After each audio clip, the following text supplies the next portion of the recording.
السلام علیکم ورحمۃ اللہ وبرکاتہ۔ بسم اللہ الرحمن الرحیم۔ اور جب کوئی معاملہ رب العزت رب الکعبہ کے سپرد کر دیا جاتا ہے تو اس پر بحث نہیں کی جاتی، ایسا کیوں ہوا، ویسا کیوں نہیں ہوا، ایسا کب ہوگا، ویسا کب ہوگا۔ پھر تو بس دعا کی جاتی ہے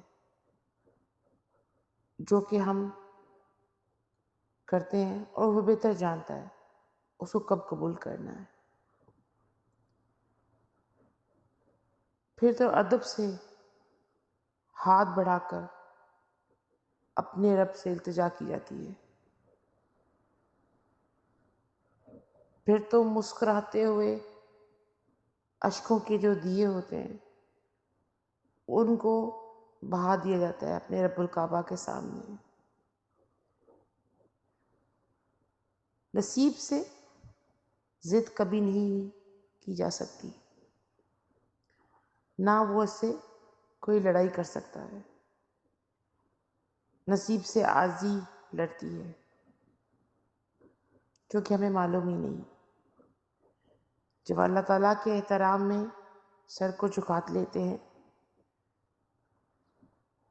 جب ہم اس کی رضا کے لیے ریزہ ریزہ ہو کر مٹی پہ اپنا سر جھکا لیتے ہیں تو وہی مٹی ہمیں دوبارہ زندہ کرتی ہے، پھر وہ نہ ہونے سے ہونے کا واسطہ اور وسیلہ خود ہی بنا دیتی ہے۔ پھر وہ اپنے حکم پر وہ ہر شے کو بدل دیتا ہے۔ جس پہ ہمارا دل مطمئن نہیں ہوتا، اللہ تعالیٰ کی عطاؤں کو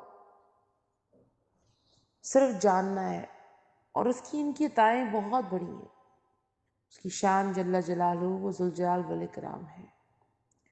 یا باری تعالیٰ اپنی اطاعت، اپنی شفاعت، اپنے محبوب کی شفاعت عطا فرما، ہمارے کمزور دلوں کو اور کمزور ذہنوں کو مضبوط کر۔ ہم بھٹک گئے، ہمیں سیدھی راہ پہ لا۔ آمین اللہم آمین۔